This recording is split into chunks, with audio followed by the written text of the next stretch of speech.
Hello बच्चों, let us see the question. The question says a standing wave psi is equals to a sin k cos omega t is maintained in a homogeneous rod with cross section area s and density rho. If the total mechanical energy confined between the sections corresponding to the adjacent displacement node is 1 upon p pi s rho omega square a square by k, then we have to find p. इस question में क्या बोला गया है हमें? इस question में एक वेव इक्वेशन दी गई है. कौन सी? स्टैंडिंग वेव दिया गया है. ठीक है. जो कैसे फॉर्म कर रहा है? हमें होमोजीनियस रॉड फॉर्म कर रहा है with cross section area S and density rho. हमें फाइंड क्या करना है? हमें टोटल मैकेनिकल एनर्जी फाइंड करनी है जो कंस्ट्राइंड है बिटवीन द सेक्शंस. ठीक है. और वो क्या corresponding to the adjacent displacement nodes. तो कुछ हमें इस तरह का इक्वेशन मिलेगा. तो हमें फाइंड करना है पी की वैल्यू. तो जो की कॉन्सेप्ट है इस क्वेश्चन का वो है की कॉन्सेप्ट है टोटल एनर्जी का is equals to kinetic energy plus potential energy. तो क्वेश्चन में हमें क्या बोला है कि हमें कंफाइंड दिया है, कंफाइंड बिटवीन द सेक्शंस. तो टोटल एनर्जी हमें निकालनी है वो कंफाइंड बिटवीन द सेक्शंस होना चाहिए. इसका मतलब ये है कि जो हमें टोटल एनर्जी निकालनी है हमें सिर्फ दो नोड्स के बीच में निकालनी है. ठीक है. तो ये नोड का लेंथ कितना हो जाएगा? वो हो जाएगा लैम्डा बाय 2. ठीक है. तो जो लेटेस्ट कंसिडर कि हम एक सेक्शन कंसिडर करते हैं इस नोड के बीच में dx करके, जिसका लेंथ हो जाएगा dx. तो अब हमें इस dx का काइनेटिक एनर्जी निकालना है. तो dk is equals to half इस पार्ट का density into section s into length dx. ठीक है. इनटू इसका वेलोसिटी. वेलोसिटी क्या हो जाएगा? वेलोसिटी हो जाता है, हमें गिवन क्या है? साई दिया. तो साई हमारा डिस्प्लेसमेंट है. ठीक है. तो ये हो जाएगा a साइन के एक्स कॉस ओमेगा टी. अगर हम इसको डिफरेंशिएट कर दें यानी कि D psi upon d T, तो ये हो जाएगी हमारी वेलोसिटी की वैल्यू. तो वो कितनी हो जाएगी? वो हो जाएगी ए ओमेगा साइन के एक्स साइन ओमेगा टी. तो यहाँ से हमें वेलोसिटी मिल गई. तो ये हो जाएगा इधर पे काइनेटिक एनर्जी एनर्जी में d psi upon d t का स्क्वायर. ठीक है. तो लेटेस्ट पुट द वैल्यू. तो डीके की वैल्यू हो जाएगी dk is equals to half into rho into s d x. और ये वैल्यू हम पुट कर देते हैं इधर पे. ये हो जाएगा ए square omega square sine square k x. और ये हो जाएगा साइन ओमेगा टी का स्क्वायर. ठीक है. ये हो गया. अब हम क्या करेंगे? दोनों तरफ इंटीग्रेशन कर देंगे.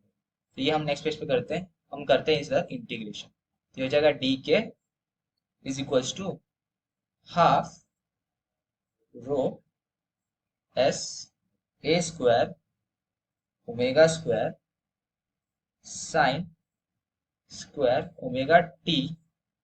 ठीक है. और यहाँ पे हो जाएगा जीरो से लैम्डा बाय टू, क्योंकि जो हमारा नोड है वो कहाँ से जा रहा है? जीरो से लैम्डा बाय टू तक जा रहा है. ठीक है. तो ये लेंथ हम ले लिए जीरो से, इंटीग्रेशन में जीरो से लैम्डा बाय टू. ये हो जाएगा साइन का square k x d x. ये डी के का इंटीग्रेशन क्या हो जाएगा? के हो जाएगा. ठीक है. और इसका इंटीग्रेशन क्या होगा? ये हो जाएगा रो एस ए square omega square sine square omega t. और इसका इंटीग्रेशन हो जाएगा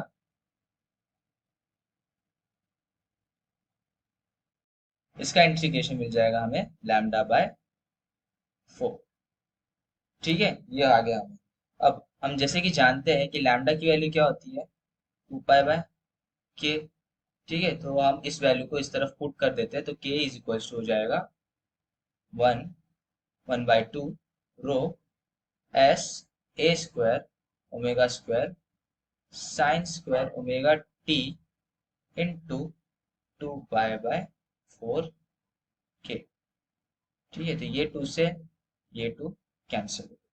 तो हमें काइनेटिक एनर्जी मिल जाएगी कुछ इस तरह से pi rho s A square omega square sine omega t divided by 4 k. तो ये मिल गई हमें अपनी काइनेटिक एनर्जी. सिमिलरली तो हमारा जो वॉल्यूम होगा, वॉल्यूम का इक्वेशन वो होगा dv is equals to half, और ये पोटेंशियल था, ठीक है, is equals to half into stress into strain into small volume, ठीक है। तो इसके बाद हम लिखेंगे हाफ, हम जानते हैं कि स्ट्रेस क्या होता है, यंग्स मॉडुलस इंटू स्ट्रेन, तो ये हो जाएगा स्ट्रेन का स्क्वायर इंटू स्मॉल वॉल्यूम, ठीक है। तो इसके बाद हम जानते हैं जैसे कि जो स्ट्रेस है हमारा, जो स्ट्रेन है हमारा, वो क्या है, वो है D psi upon d x का होल स्क्वायर, ठीक है, इंटू डी वॉल्यूम को हम ऐसे भी लिख सकते हैं S S into d x, ठीक है। तो इसको अगर सिंप्लीफाई करें तो ये हो जाएगा माइनस का 1/2 इंटू ई, अगर d psi upon d x को अगर हम लिखे तो हो जाएगा ए square k square cos square k x cos square omega t s into d x, ठीक है। Similarly dv is equals to, ये हो जाएगा e by a square k square cos square omega t upon, ये minus नहीं है, by 2 into cos square k x d x. हम पहले इसको बाजू में रख देते हैं, क्योंकि हमें पता है कि इसमें इंटीग्रेशन लगना है। इससे पहले हम क्या करेंगे, हमें पता है कि जैसे कि जो हमारा k का वैल्यू है, k, उसको हम लिख सकते हैं ओमेगा बाय v, और जो हमारी v की वैल्यू है हम उसे पुट करेंगे रूट ऑफ ई बाय रो। तो अगर ये सब वैल्यू अगर हम पुट करें तो जो हमारी नई इक्वेशन आएगी वो होगी dv इज इक्वल्स टू रो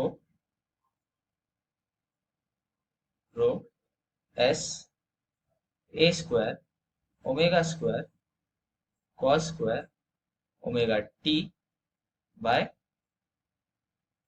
2, ठीक है, into cos of square k x d x.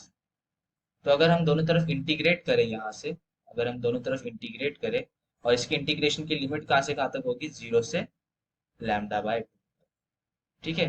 अगर हम इसको इंटीग्रेट कर दें तो v की वैल्यू क्या आ जाएगी, हमारी v की वैल्यू आ जाएगी वो s A square omega square cos square omega t by 2। अगर इसको सॉल्व किए तो हमें इसकी वैल्यू आ जाएगी लैम्डा बाय 4, इस इंटीग्रेशन की वैल्यू। हम जैसे कि जानते हैं, जैसे लैम्डा की वैल्यू होती है 2 पाई बाय k, ठीक है। तो अगर हम इसको पुट करें इस जगह पे तो v की वैल्यू हो जाएगी rho A square s omega square cos square omega t by 2 into 2 pi by k। तो और यहाँ पर 4, तो ये 2 से 2 कैंसिल, तो हमारी जो फाइनल इक्वेशन बन जाएगी वो होगी rho s A square omega square cos square omega t divided by 4k। तो फाइनली हमारी जो टोटल एनर्जी बनेगी वो होगा, टोटल एनर्जी वो होगा kinetic energy plus potential energy, ठीक है। तो जो हमारी काइनेटिक एनर्जी थी वो थी pi rho s A square omega square cos square omega t divided by 4k, plus जो हमारी पोटेंशियल एनर्जी है जो हमें यहाँ से मिलेगी, ये हमारी पोटेंशियल एनर्जी वो हो जाएगी rho s A square omega square cos square omega t divided by 4k। अगर हम इसको सॉल्व करें तो जो हमारा फाइनल टोटल एनर्जी आ जाएगा, फाइनली टोटल एनर्जी आ जाएगा वो हो जाएगा by rho s A square upon omega square upon 4k। और हमें फाइंड क्या करना था, हमें पी की वैल्यू फाइंड करनी थी। ठीक है, तो हमारी पी की वैल्यू क्या आ गई, देखिए, तो हमारी पी की वैल्यू आ गई 4k बराबर। Hope you understand this question. Best of luck and thank you.